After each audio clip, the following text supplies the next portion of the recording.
It's time now to take a look at stories making headlines on Nigerian newspapers. And we begin with The Punch. Queen Elizabeth's death at 96. World leaders pay tributes. Britain mourns. Charles become king.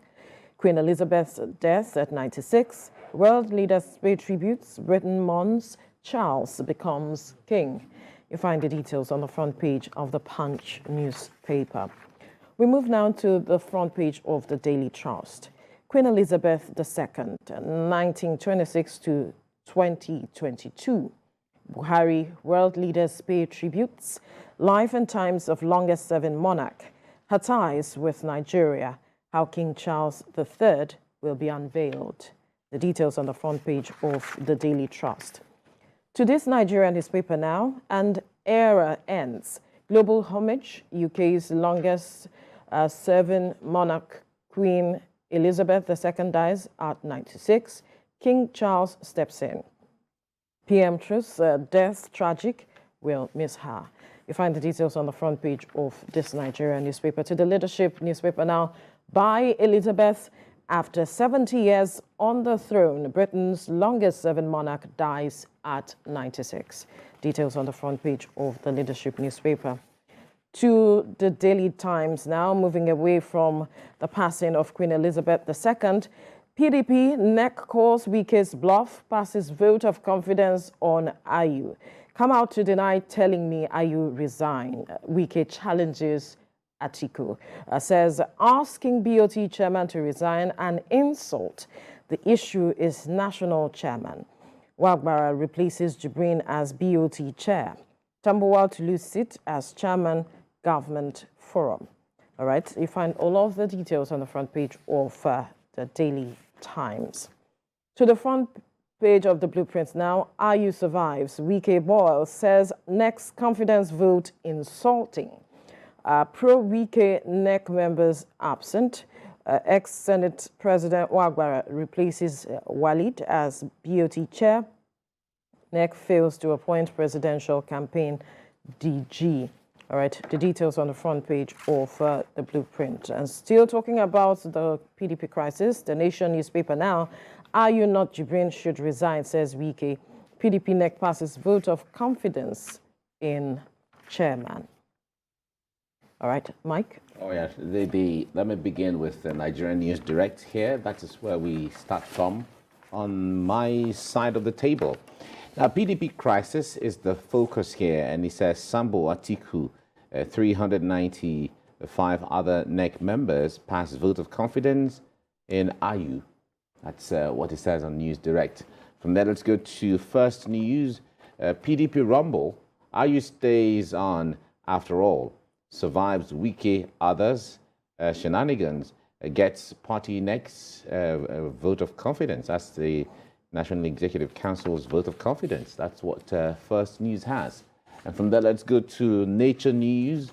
It says climate change. Nigeria gets $700 million as World Bank disburses $31.7 billion. All right, Nigeria gets $700 million from the World Bank. From there, let's go to Business Day, which is the last one. Experts outline ways to unlock Africa's platform economy. All right, experts outline ways to unlock Africa's platform economy.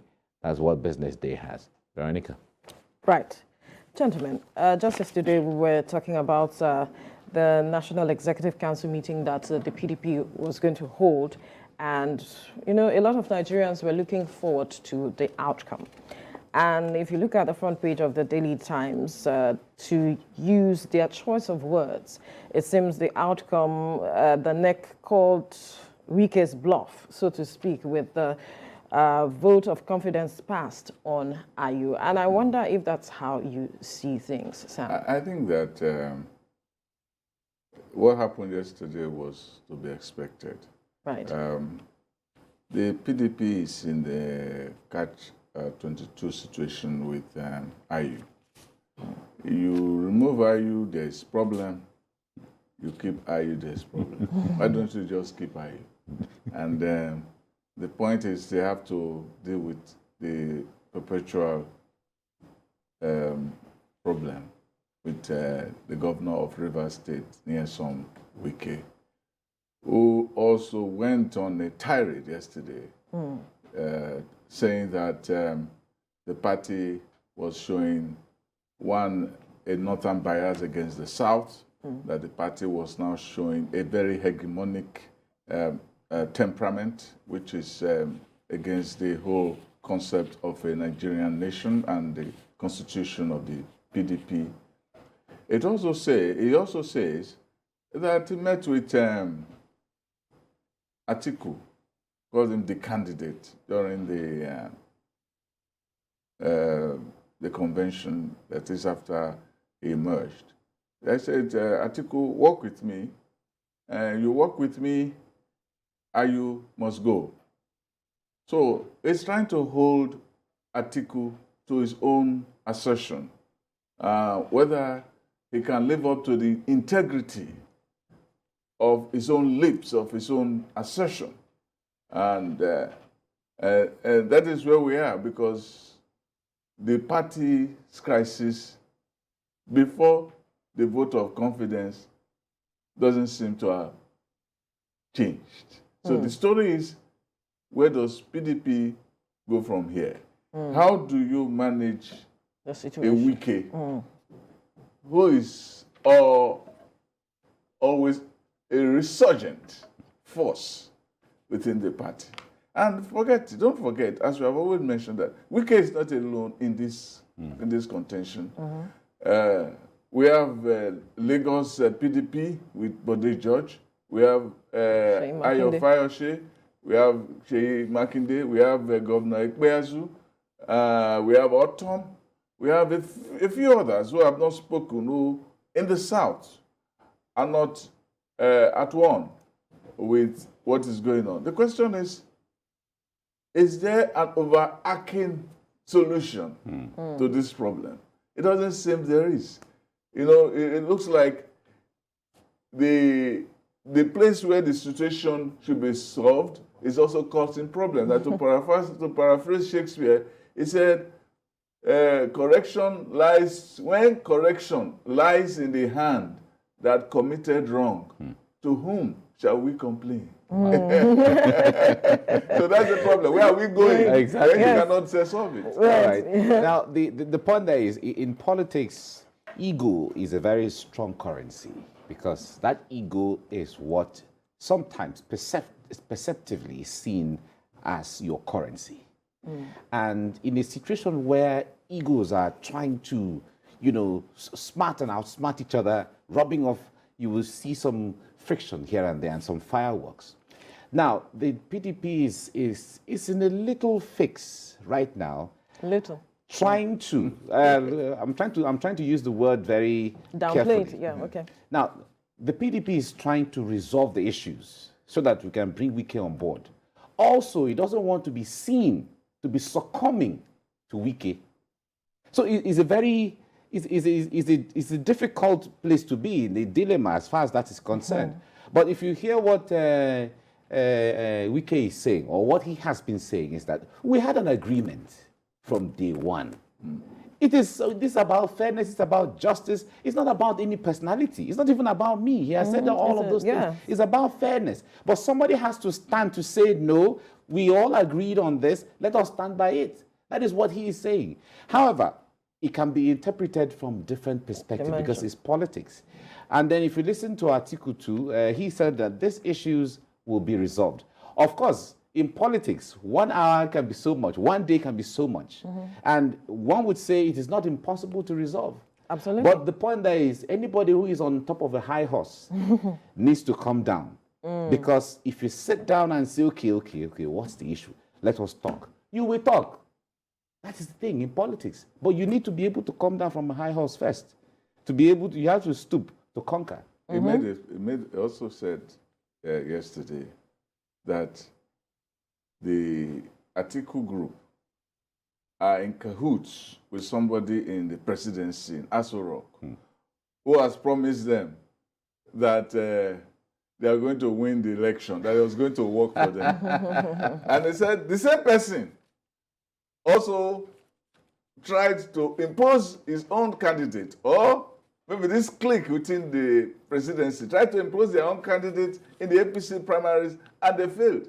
Right. The question is, who is that person? He said he will mention it. Who is that person? Wow. that created this thing? Because we know that the story about the APC presidency, how the whole thing emerged, this story has not been told. Yes. A lot happened that many of our reporters do not even know in this generation. How many people know that even some governors in the north came together, they banded together, 5 of them went to the president and said, we want it to go to the north. They said so. They wanted it to go to the north. And the president said, bring your list. And then they brought their own list. And there's all 5 of them. Then the president said, no, these people are not serious. I don't want to go into more details about it. But this is to show to you that there's so much story in it, that there were cliques working within the presidency during the APC primaries that failed. And it also shows that there are people who are desperate to make money from ambitious people who want to be president of this country by trying to tell them that they own this country and can decide who will become president. And from what we saw in the APC primaries, God is stronger than every cricket. I like that one. Wike is saying that he's still going to fight till the very end. Yes. And I'm wondering what is left for him to fight for, or what he can achieve with that fight, seeing that it seems that the party is moving on. No, the party is moving, but the party is not moving. The reason why I said that is because, of course, the activities are going on. The NEC meeting held yesterday without him and his... but they couldn't come up with a campaign DJ. Yes, but however, the point is, the stronghold of the PDP, South-South remains the strongest hold of PDP so far. All the 6 states, only Cross River State is not of the PDP in the South-South geopolitical zone. And then the Southeast is also in addition. However, the Southeast, as much as it has its own idea and where it is going, but you also know that Wike and the South-South has great and immense influence on how the Southeast is going to go, especially when you know that Governor of Abia State, Ikpeazu, is a close ally of Wike. So the point there is that the party is moving on, but you cannot say it is totally moving on also, because it's still a long way to the election. Anything can happen. And for any political party that wants to win election, the smallest votes, the smallest boy by the side, the smallest girl, you must get them on board. Because if you allow them go to become that disgruntled and they move and you think, well, how much clout do you have? You'll be shocked when the days come. So the issue there is, this time around, the best thing is to gather everybody together. All the people who are disgruntled, everybody who is not happy, bring them on board. Do everything within your powers to bring them back on board. If you underrate anybody, it's at your peril. How do you go to war with a divided house? That's it. That is the problem. Yeah. How do you go to war with a divided house?